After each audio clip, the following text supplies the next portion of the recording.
여러분은 살면서 이건 꼭 이루어지면 좋겠다 싶은 게 있으셨을 겁니다. 이루어질 때까지 포기하지 않고 그냥 기도 한번 해보리라 이렇게 작정했던 기도 제목이 있으셨을 겁니다. 간절히 기도하고 또 준비한 만큼 그것이 이제 이루어지기만 한다면 그 누구보다 열심히 하고 또 잘할 자신이 있었던 그런 일들이 있으셨을 겁니다. 그러니까 누구나 인생의 여정 가운데 입시도 보아야 되고 취업도 해야 되고 결혼이나 출산, 승진, 건강 여러 가지 면들에서 간절히 염원하는 이런 기도 제목 하나쯤은 다 있게 마련입니다. 근데 여러분 그렇게요 간절하게 바라고 기도하던 일이 그러니까 만약 이루어지기만 한다면 그 은혜를 잊지 않고 하나님께 내가 더욱 헌신하겠다라고 생각했던 바로 그 일이 결국은 이루어지지 않았던 그런 경험 있으십니까? 혹시 여러분이 간절히 기도하며 준비하던 그 길을 하나님께서 떡하니 이렇게 막으셨던 그런 적은 없으신가요? 아마 누구든지 신앙생활 하시는 분들이라면 이런 경험이 있으셨으리라 생각하는데 여러분은 그때 어떻게 반응하셨습니까? 하나님이 막더라도 그냥 나는 내가 작정한 이 길 갑니다 라고 하면서 그냥 막으시는 그 길을 그냥 빡빡 우겨가면서 그냥 이렇게 다 이렇게 걸어가셨습니까? 아니면 막으시니까 어쩔 수 없이 포기는 했지만 그렇게 하시는 하나님께 마음이 상해서 몇 달, 몇 년 이렇게 긴 시간을 원망하면서 이렇게 지내셨습니까? 아니면 주변 사람들에게 아유 뭐 괜찮아 라고 이렇게 쿨한 척 얘기를 했는데 속으로는 도저히 그 하나님의 처사가 마음에 들지 않고 이해도 되지 않아서 자꾸 시간이 지나면서 하나님과 조금씩 멀어지게 된 것은 아니었습니까?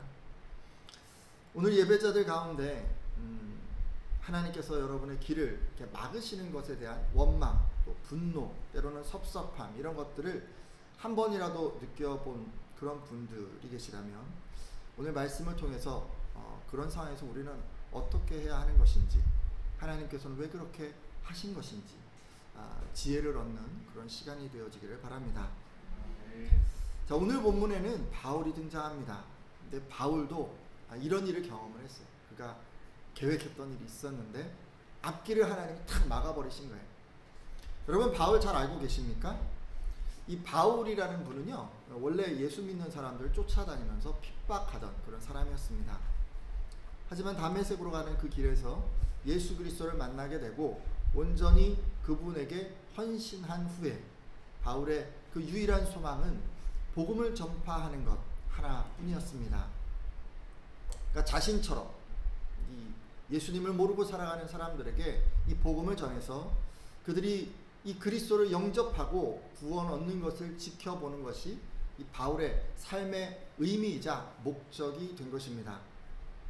실제로 하나님께서는요 이 바울의 헌신을 통해서 수많은 교회, 그러니까 뭐 빌라델비아, 라오디게아, 데살로니가, 갈라디아, 에베소, 고린도, 골로새 뭐 이런 수많은 여러분 들어보신 교회들 이런 교회들을 소아시아 지방과 유럽 등지에 세우셨습니다. 바울은 복음을 전하기 위해서 여러 차례 전도 여행을 떠나게 되는데요. 오늘 말씀의 배경은 2차 전도 여행 때의 일입니다. 바울은요, 그 소아시아의 중심부로 1차 전도 여행을 다녀온 후에 이제 두 번째 2차 전도 여행을 떠나려 합니다. 신라와 동행한 이 2차 전도 여행에서 바울은 이 소아시아의 이제는 외곽 지역까지도 복음을 전하려 했던 것으로 보입니다. 이를 위해서 그는 무시아라고 하는 곳에서 북쪽인 비두니아로 가려고 했습니다. 잠깐 볼까요? 이게 이제 지중해 연안의 그런 지도인데요. 당시의 그 지명으로 좀 이렇게 되어 있습니다. 지금 말씀의 배경이 가운데 정도로 조금 더 확대해서 보면 이렇습니다. 그러니까 지금요, 원래 1차 전도 여행이 그 안디옥 보이시나요? 안디옥 실루기아 보이시나요? 살라미 보이시나요? 구브로선 바보 보이시나요? 그래서 이쪽으로 이렇게 해서 다시 아탈리아 보이시나요? 그 다음 버가 보이시나요? 이렇게 들어가서 위로 비시디아 안디옥 보이시나요? 쭉 가운데쯤에 안디옥, 그 다음 밑으로 루스드라, 이고니온, 더베 요 정도가 1차 전도 여행지예요. 그러니까 이렇게 와서 위로 쭉 올라가다가 다시 이렇게 나갔어요. 근데 이제 이번에는 2차 전도 여행 때는 어떻게 가려고 하냐면, 무시아가 어디 있어요? 위에 무시아 지방 빨간 것이 보이시나요? 그쪽으로 쭉 올라가서 비두니아로 가려고 했던 거예요. 근데 그때 하나님께서 바울을 막으신 거예요. 아마 이 가운데 조금 이제 가운데 지방, 이 소아시아의 가운데를 이제 조금 처음에 갔으니까 외곽 지역도 이제 돌아다니면서 전도해야겠다 이렇게 이제 생각했던 걸로 보입니다. 그래서 아마 무시아에서 비두니아를 거쳐서 본도까지 쭉 올라가면서 다 이제 전도하려고 했겠죠. 바울은요, 이렇게 했던 이유는 아마도 이제 뭐 이 지역을 잘 알고 있었기 때문에 그랬을 것이라 생각합니다. 바울이 어디 사람이죠? 다소 사람이죠. 다소가 어딘가요? 여기 보이시나요? 다소 보이시죠? 이 지역 사람이에요. 예루살렘 어디 있습니까? 다소에서 예루살렘까지 거리가 이 정도인데, 다소에서 나머지 지역으로 가는 거리도 뭐 비슷하잖아요. 그죠? 그러니까 지금요, 다소를 기점으로 보면 예루살렘 가는 거나 소아시아 끝에까지 가는 거나 별로 차이가 없는 거예요. 그러니까 다소에서 자라나고 뭐 거기서 교육받고 했던 이 바울에게 있어서 소아시아 지방은 그렇게 먼 곳이 아니에요. 가까운 곳부터 1차 때 먼저 전도를 하고 나서 자기가 잘 알고 있는 조금 먼 곳까지도 이제 전도하려고 한 거예요. 그러니까 잘 한 거죠, 어떻게 보면. 바울은 밤빌리아, 비시디아, 갈라디아, 부르기아, 무시아, 뭐 여기 지금 이런 쭉 써 있는데 이런 지방에 아마 풍습, 또 지리 이런 걸 잘 알고 있었을 것입니다. 아니 어쩌면 그쪽에 뭐 친척 친구가 있었을 수도 있고, 그러기에 이제 이런 지역에 대해서 뭐 자기 고향에서 그리 멀지 않은 지역이니까 뭐 애착을 가지고 있었을 수도 있습니다. 바울은 이런저런 이유들로 지금 소아시아의 중심부를 먼저 전도했으니까 외곽 지역까지도 복음을 전하려 한 것으로 보입니다. 이건 제가 이제 인천에서 나고 자란 뭐 인천 토박이기, 자고 나란 건 아니군요. 제가 태어난 거는 부산이군요. 토박이라고 하긴 좀 그런데 어쨌든 어려서 와서 여기서 계속해서 이제 자랐기 때문에 경기도 인천에서 이제 사역을 하려고 했던 거하고도 좀 비슷해요. 왜냐하면 이 지역에 그 친구들도 있고 신앙생활했던 지인들도 있고 뭐 아는 사람도 많고, 인천 사람들이 얼마나 마음이 따뜻하고 정이 많은지를 제가 다 알고 있으니까. 맞나요? 이곳의 이제 문화, 정서 이런 거 이제 제가 잘 알고 있으니까 제가 이제 이곳에서 사역하려고 하는 거하고도 좀 비슷한 것 같아요. 그러니까 애착이 있는 거죠, 그죠? 근데 이런 바울의 마음을 하나님께서 잘 헤아려 주셔서 이 외곽으로 가려는 이 2차 전도 여행을 순탄하게 인도해 주셨으면 좋으련만, 하나님께서는 바울의 그 간절한 소망을 저버리고 그 앞길을 막으셨습니다. 사도행전 16장 7절 말씀인데요. 사도행전 16장 7절 말씀 한번 같이 읽도록 하겠습니다. 무시아 앞에 이르러, 시작. 무시아 앞에 이르러 비두니아로 가고자 애쓰되 예수의 영이 허락하지 아니하시니라. 아멘. 바울이 일행과 함께 무시아에서 비두니아로 가려고 하는데 성령 하나님께서 막으셨습니다. 하나님께서는 바울이 소아시아 외곽 지역으로 전도하려는 것을 지금 허락치 않은 것입니다. 사실 뭐 어떻게 자신의 뜻을 밝히셨는지는 언급이 없습니다. 하지만 당시 성령님께서 이 바울이 깨달을 수 있는 분명한 방법으로 이 아시아 지역의 전도 사역을 막았음을 알 수가 있습니다. 자, 제가요, 이 도입에서 말씀드린 것처럼 정말 간절히 바라고 또 바랬던 그런 일이, 매일같이 기도하면서 원했던 그런 일이 결국 이루어지지 않는 그런 상황이 지금 바울에게 일어난 것입니다. 여러분, 선교를 나가신 분들, 단기 선교 이런 데 이제 가보신 분들 계신데, 여러분 우리 보통 단기 선교 1주, 2주 이렇게 나가려면 뭐 몇 달 정도 이렇게 준비하지 않습니까? 적어도 한 3개월에서 5개월, 길게는 한 6개월 정도를 준비해서 나가게 되는데, 여러분 우리가 그렇게 준비했는데요, 기도도 하고 막 율동도 준비하고 막 연극도 준비하고 다 했는데 갑자기 기상악화로 못 가게 된 거예요. 갑자기 건강이 안 좋은 팀 멤버가 생겨서 못 가게 된 거예요. 현지 상황이 정치적으로 불안해져서 못 가게 된 거예요. 뭐 이런 식으로 여러분 뭔가 이런 비슷한 일이 지금 바울에게 생긴 것입니다. 제가 지금 선교에 국한해서 이야기를 하고 있지만 만약에 성도들이 일상적인 삶이라면 어떤 게 될 수 있을까요? 고등학생이요, 빵빵대학 정치외교학과 18학번이 이제 되고 싶었어요. 그래서 이거를 이제 책상 앞에 떡하니 붙이고 매일같이 이제 하나님 앞에 기도하면서 열심히 공부를 했는데 아쉽게 그 대학에 못 들어간 거예요. 자기가 원하는 학과에 진학하지 못한 거예요. 청년이라면요, 안녕하십니까, 저는 빵빵기업 신입사원 홍길동입니다, 뭐 이렇게 이제 자기가 딱 이렇게 이제 누군가 친구들에게, 주변 사람들에게 자기소개하는 것을 이제 막 상상을 하면서 서러운 취업 준비 기간을 버텼는데 결국 그 꿈이 상상에 그쳐버리게 된 것입니다. 결혼 정년기의 성도라면 꿈에 그리던 드림걸이 있고 드림 가이를 그 가이를 이제 그리면서 이렇게 이제 만나려고 했는데 매일 새벽 예배 나가서 결혼을 작정하고 막 기도하고 막 이랬는데 딱 그 상대에게 가서 자기가 고백을 했는데 마음을 받아주지 않는 거예요. 여러분, 내가 간절히 바라고 기도하면서 수개월 수십 개월 준비한 그 일이 지금 이루어지지 않은 그런 것에 지금 해당하는 것입니다. 사실요, 이게 뭐 선한 목적이 아니고 그냥 개인적인 욕심이고 야망이고 뭐 이런 것 때문이라면, 그래서 이렇게 된 거라면 이게 뭐 하나님이 이제 원치 않으시니까 막으시나 봐 이렇게 생각할 수도 있지만, 여러분이 하나님의 영광을 위해서 선한 꿈을 품고서 여러분 최선을 다해 가는데도 이런 일을 당하게 되면요, 순간요 화가 날 수가 있어요. 마음에 분노가 생길 수도 있고 이해가 안 될 수도 있어요. 하나님이 너무 야속하고 나에게 지금 관심이 없으신가 하는 그런 의구심마저 들 수 있습니다. 하나님이 내 소원을 이루어주지 않은 거에 대해서 여러분, 우리가 그걸 받아들이는 게 정말 쉽지가 않아요. 모르긴 해도 하나님께서 자신이 계획한 것을 가로막자. 이 바울도 처음에는 좀 당황했으리라고 생각을 합니다. 세상에 선한 일을 하는 사람, 그것도 복음을 전하는 사람은 흔치 않지 않습니까? 근데요 여러분, 지금 바울은 하나님을 위해서 지금 복음을 전하려고 한 거잖아요. 헌신한 거잖아요. 희생을 각오한 거잖아요. 그런데 그 길을 이렇게 막으셨으니 얼마나 마음이, 이게 지금 뭘까, 이게 왜 이러실까, 이런 생각이 들지 않겠습니까? 여러분, 이런데 우리는 어떻게 해야 할까요? 바울은 이런 상황 속에서 어떻게 했는지 한번 좀 살펴보려고 합니다. 우선 바울은요, 하나님께서 지금 막으시는 그 길 있잖아요. 자기가 비두니아 이렇게 가려고 했잖아요. 근데 그거를 깨끗하게 포기했습니다.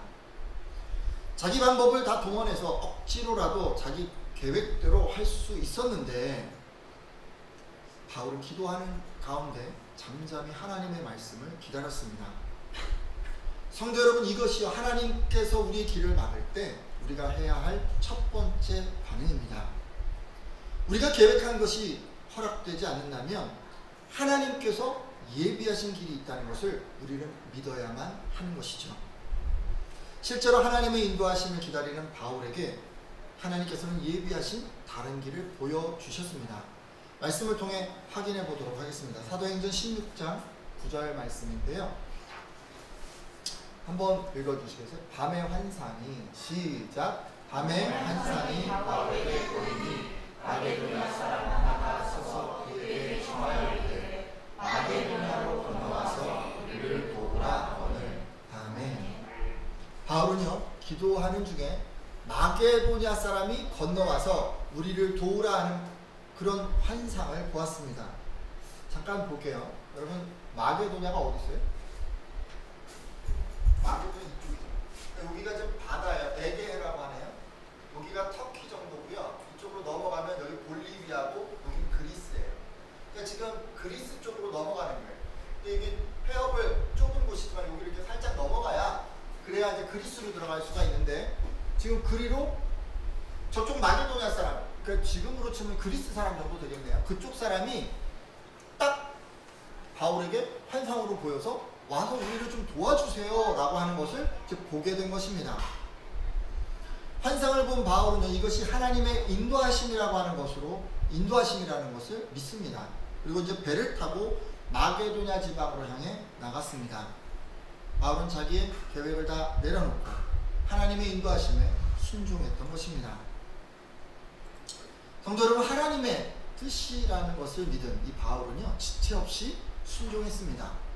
그에게 바라는 것 없었던 것이 아니고 기도했던 것이 없었던 것도 아니지만 자신을 인도하시는 하나님에 대한 뚜렷한 믿음이 있었기 때문에 그는 이 마게도냐로 지체하지 않고 떠났습니다. 자, 여러분, 그렇지만요, 하나님은 뭐 환상을 통해서만 말씀하시지는 않잖아요. 때로 하나님은요, 우리가 이제 원하는 것 대신에 우리가 보기에는 차선책이거나 또는 별로 원치 않았던 그런 길로 이렇게 인도해 가실 때가 있습니다. 그런 식으로 이제 길을 제시하실 때가 있는 거죠. 예를 들어 이런 거예요. 아까 말씀드린 걸로 이제 연장해서 말씀드리면, 그토록 바라던 명문 빵빵 대학교 대신에 그다지 가고 싶어 하지 않았던 XX 대학교에 이렇게 합격하게 하실 수 있어요. 생각만 해도 가슴 뛰고 잘 나가는 대기업에 입사하는 대신에 조금 연봉도 적고 규모도 적은 이런 중소기업에 취업이 되게 하실 수도 있어요. 내 이상형의 어떤 기도 목록을 다 옮겨 놓은 듯한 그런 드림걸, 또 드림가이를 만나는 대신에 내 기대에는 조금 못 미치는 그런 배우자를 만나게 하실 수도 있습니다. 우리를 이렇게 인도하는 것이 마음에 들지 않아요. 그래서 우리는 재수를 해서 다시 대학에 도전하려고 할 수도 있고, 취준생 생활을 1년, 2년 더 해서 그 다음에 공채에 도전해 보려 할 수도 있고, 향후 이직을 생각해 볼 수도 있습니다. 배우자도 또 다른 드림걸, 드림가이가 나타날 때까지 좀 더 찾아볼 수 있습니다. 여러분, 만약에요, 그게 하나님의 뜻이라고 생각하시면 그렇게 하시는 것도 괜찮은 일이라고 생각합니다. 기도하시면서 재도전하십시오. 하지만 여러분, 바울처럼요, 분명하게 막으시고 다른 길로 인도해 가는 것이 확실하다면 여러분은 미련을 버리고 순종하셔야 합니다. 삶 가운데 간절한 기도 제목이 있고 열심히 준비한 계획이 있다 하더라도 하나님이 막으신다면 미련 없이 지체 없이 다 내려놓으셔야 합니다. 그리고 하나님의 인도하심을 따라 나서야 합니다. 오늘 함께한 분들은 하나님이 이렇게 막으실 때가 있어요. 그럴 때 마음이 좀 힘든데요, 그렇더라도 여러분의 뜻과 계획을 좀 다 내려놓으시길 바라요. 그리고 바울처럼 그분의 인도하심에 순종하는 분들이 다 되시기를 예수님의 이름으로 부탁드립니다. 두 번째 어떻게 했냐면요, 원치 않는 길이라도 죽게 하듯이 최선을 다해야 합니다. 자, 그러면요, 여러분, 하나님께서 제시한 길, 이 다른 길을 선택하면 거기에서 다 끝일까요? 여러분, 하나님께서 제시한 길로 우리가 이제 딱 들어섰잖아요. 내 마음에 들지 않아도 그 길로 이제 갔어요. 그러면 여러분은 바울과 같은 신앙으로 지금 살아가고 있는 것이라고 얘기할 수 있을까요? 아직 그러기는 좀 이릅니다.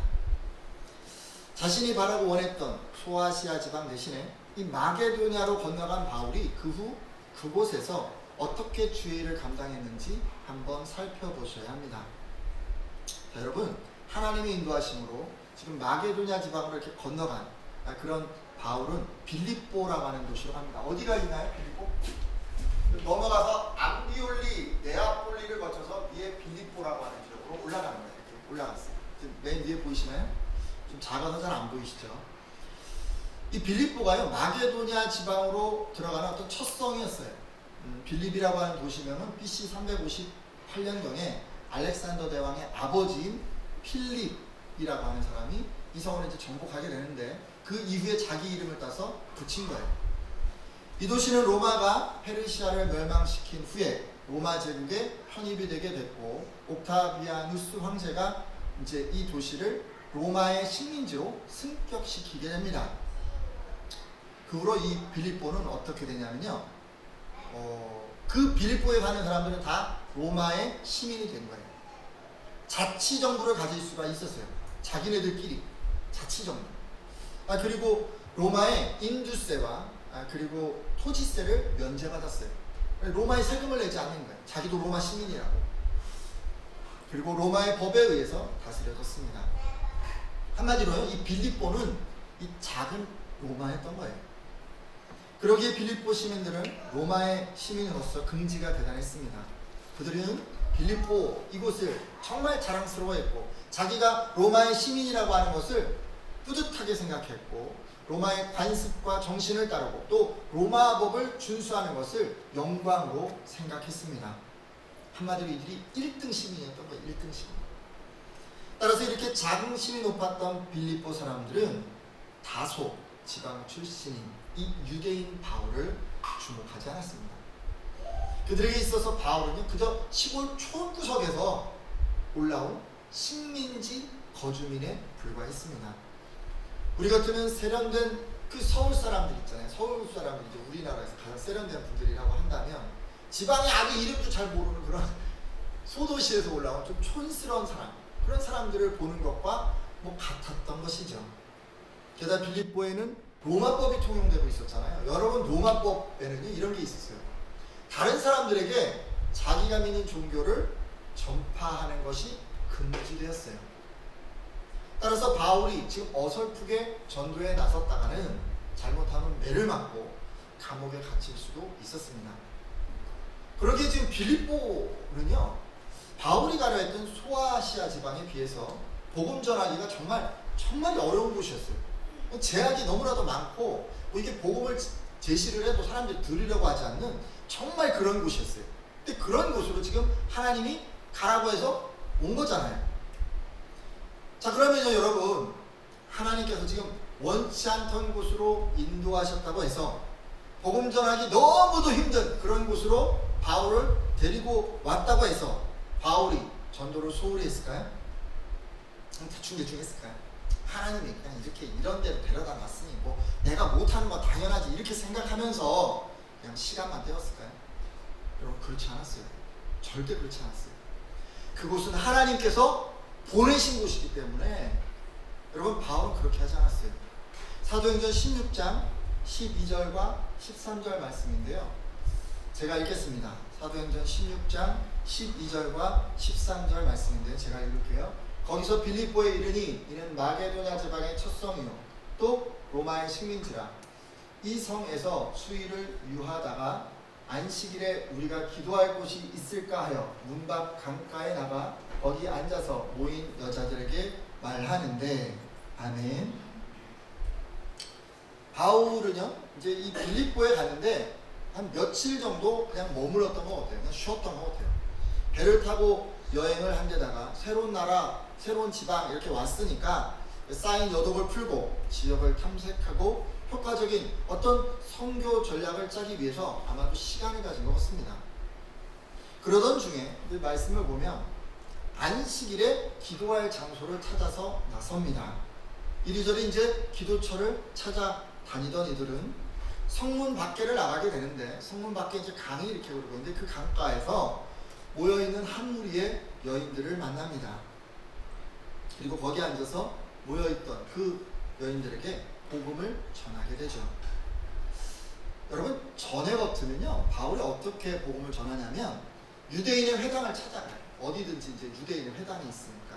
그리고 이제 그 회당에서 안식일이나 이런 때 이제 강론을 해서 거기서 복음을 전했어요. 근데 이 빌립보에는 그런 게 여건이 녹록치 않았던 것 같아요. 그런 게 이제 마땅하게 그렇게 할 수가 없었던 것 같습니다. 그래서 방법이 없으니까 지금 어떻게 하는 거예요? 성문 밖으로 나갔어요. 성문 안에서는 뭐 전도를 할 수가 없는 거예요. 그래서 성문 밖에까지 나가서 강가에 그렇게 나와 있는 그 여인들에게 나가서 지금 복음을 전한 것입니다. 우리 같으면 어떤 걸까요? 우리 이제 전도지를 때 돌리려고 하면요, 아파트 같은 데서 돌리지 말라 그러잖아요. 그러니까 이제 우리가 어떻게 합니까? 그러니까 뭐 하지 말라고 뭐 하면 안 되잖아요. 그러니까 그냥 아파트 입구에다가 파라솔을 딱 펴놓고 뭐 커피, 과자 이런 거 좀 나눠주고 하면서 전도지를 이렇게 나눠주고 뭐 이런 식으로 이제 우리가 못하게 하면 뭐 다른 방법을 또 찾는 것처럼 지금 바울도 좀 그렇게 한 것 같아요. 이럴 때 바울은요, 하나님께서 인도하신 이 빌립보에서 전도할 수 있는 여건이 더 나빠졌지만, 아니 하나님 왜 이런 상황으로 저를 인도하셨습니까? 저는 그냥 안 할래요. 뭐 이렇게 불평하지 않고 이 주어진 여건에서 최선을 다했던 것을 볼 수가 있습니다. 여러분은 어떠신가요? 바울처럼 내가 있기를 원하는 곳이 아닌데도 그곳이 하나님께서 내가 있기를 원하는 곳이기 때문에 무엇을 하든 죽게 하든 그렇게 최선을 다해서 임하실 수 있으신가요? 앞에 말씀드린 예에 의하면 원하는 땡땡 대학교 대신에 그냥 XX 대학교에 입학했어도 정말 사력을 다해서 열심히 공부하고 꿈꾸던 어떤 대기업 대신에 그냥 작은 규모의 중소기업에 입사했어도 성실함으로 열심히 근무하고 완벽한 이상형 대신 부족한 면들이 좀 보이는 그런 배우자와 결혼을 했어도 그 누구보다도 넘치게 사랑하는 그런 여러분이 계실 수 있겠습니까? 오늘 함께한 예배자들은요, 하나님께서 여러분을 좀 안 좋은 여건으로 그렇게 인도하셨어도 불평하지 않고 원망하지 않고 성실하게 최선을 다하는 여러분들이 다 되어주시기를 부탁드립니다. 여러분, 바울이요 이렇게 하자 어떤 일이 일어났을까요? 하나님의 인도하심에도 여건은 좋아지지 않았고 사역은 너무도 힘든 그런 상황 가운데 지금 들어갔는데 하나님은 성실함으로 나가는 이 바울을 어떻게 인도해 가셨을까요? 사도행전 16장 14절과 15절 말씀입니다. 오늘 마지막 말씀인데요. 여러분 한번 읽어주시겠어요? 두아디라시에 있는 시작. 두아디라시에 있는 자세 복한 장사로서 하나님을 섬기는 루디아라는 한 여자가 말을 듣고 있을 때 주께서 그 마음을 열어 바울의 말을 따르게 하신지라. 그와 그 집이 다 세례를 받고 우리에게 청하여 이르되 만일 나를 주 믿는 자로 알거든 내 집에 들어와 이와라 하고 강권하여 공개하게 하라. 아멘. 여러분, 바울이 그 성문 밖 물가까지 나가서 지금 몇몇 여인들에게 복음을 전했을 때 하나님께서는 그곳에 있던 한 여인 루디아라는 그 여인의 마음을 열어주셨습니다. 그리고 바울이 전한 그 복음을 받아들이게 하셨습니다. 루디아라는 이 여인은요, 이미 유대교에서 교육을 받고 하나님을 공경하던 그런 여자였던 것으로 보입니다. 그러기에 바울이 복음을 전할 때 복음의 내용을 잘 이해할 수 있었고 하나님께서 그 마음을 감동시켜 주셨기에 지금 빌립보에서 처음으로 복음을 받아들이게 된 것입니다. 말씀을 보면 이 루디아라는 여인은 원래 그 소아시아의 두아디아 지방의 사람이었지만 이제 바울처럼 이 바다를 건너와서 자주 옷감 장소로 이제 돈을 벌어먹고 온 가족이 빌립보에 건너와서 살고 있었던 것으로 보입니다. 이제 우리 같으면 이런 거예요. 지방에서 장사를 했는데 돈을 너무 많이 번 거예요. 그래서 그 부자들이 사는 동네 있잖아요. 서울의 뭐 강남 지역 이런 데로 이제 집을 옮긴 거죠. 온 가족 식구들이 그리고 이제 이사를 온 거예요. 그리고 그가 팔았던 이 자주 옷감 말이에요. 이게 이제 짙은 붉은색 옷감을 말하는데 당시 이 옷감이 엄청나게 비싸게 팔렸다고 합니다. 금보다도 더 귀한 시세였다고 해요. 그래서 루디아는 이것을 사고 팔아서 부를 축적했던 것으로 보입니다. 여러분, 이렇게 의류를 팔아서 돈 버는 회사 여러분 떠오르는 것 있나요? 아마도 이제 의류 사업으로 유명한 이랜드 그룹, 그런 그룹 있잖아요. 이게 비교할 수 있을 것 같아요. 루디아는 그러니까 지금의 이랜드 그룹의 오너 정도 이렇게 생각하시면 될 것 같아요. 그 정도로 돈을 많이 번 거예요. 이런 루디아가 바울의 말씀을 듣고 감동을 받아서 온 집안 식구들을 다 데리고 와서 세례를 받았습니다. 그리고 바울에게 이렇게 얘기를 합니다. 저를 참된 신자로 여기신다면 제 집에 오셔서 머물러 주십시오 라고 이렇게 간청하게 되죠. 결국 루디아의 이런 끈질긴 간청으로 바울 일행은 루디아의 집에 머무르게 됩니다. 한마디로 지금 루디아의 집이 빌립보의 가정교회가 된 것입니다. 이렇게 빌립보 지역의 첫 번째 성도는 루디아와 그녀의 가족이 되었습니다. 그리고 엄청난 재력을 가지고 있었던 이 루디아의 도움을 받아서 바울은 힘들이지 않고 빌립보 지역에서 복음을 확장할 수 있었습니다. 빌립보에서 이제 교회를 세울 수 있었던 것이죠. 이 모든 것은 바울을 빌립보로 인도하신 하나님의 계획하심이었습니다. 성도 여러분, 하나님께서 이 바울의 앞길을 막으셨잖아요. 왜 막으셨어요? 지금 보니까 빌립보에 사는 이 루디아를 만나게 하려고 그렇게 막으신 거 아니었나요? 하나님께서 그랬던 것 같아요. 이 루디아가 복음을 듣고 믿음을 갖고 구원을 받기를 바라셨던 것 같아요. 또 이 루디아가 가진 그 엄청난 재물을 사용해서 빌립보 지역의 교회를 세우고 또 복음 사역을 맡기려 했던 것 같습니다. 그래서 바울을 지금 빌립보로 가라고 하신 것이죠. 근데 만약에 바울이요, 그냥 여기 안 가고 자기 계획대로 전도했으면 어떻게 됐을까요? 아니, 빌립보에 오긴 왔어요. 근데 여건이 좋지 않았잖아요. 이제 불평만 하고 그냥 안일하게 행동했다면 어떻게 됐을까요? 그랬다면 이런 하나님의 계획하심은 그냥 지연되지 않았겠습니까? 이럴 때 하나님께서 선한 일을 감당하는 여러분의 앞길을 막으실 때는 그것도 여러분이 정말 잘할 수 있는 길을, 이성적으로 합리적으로 옳다고 생각되는 그런 길을 지금 딱 막으실 때는요, 다 이유가 있는 거예요. 더 좋은 하나님의 계획이 있기 때문에, 그래서 하나님이 막으시는 거예요. 왜 여러분의 선한 걸음을 막으신다고요? 더 좋은 계획이 있으셔서, 더 좋은 계획이 있으셔서 막으시는 거예요. 여러분, 이것을 꼭 믿으셔야 합니다. 따라서 여러분, 오늘 함께한 예배자들은 하나님께서 여러분의 길을 딱 막으실 때가 있는데, 여러분 그때 원망하지 않기를 바랍니다. 혹시라도 여러분의 그 선한 소원을 들어주지 않아서 불평했다면 여러분 이 시간 돌이켜 주시고 하나님께서 더 좋은 것을 예비하셨음을 믿게 해달라고 그렇게 기도해 주십시오. 또한 하나님께서 좋지 않은 여건으로 여러분 인도해 가실 때가 있는데, 그렇더라도 여러분 그 상황 가운데서 죽게 하듯 최선을 다하시기를 부탁드립니다. 때로 인생의 여러 가지 문제에서 여러분의 소원보다 못한 길로 인도하실 때 마음에 원망이 자리 잡고 또 현실을 외면하고 싶을 때가 있습니다. 또 이러다 보면요, 하나님과의 관계도 멀어질 수 있어요.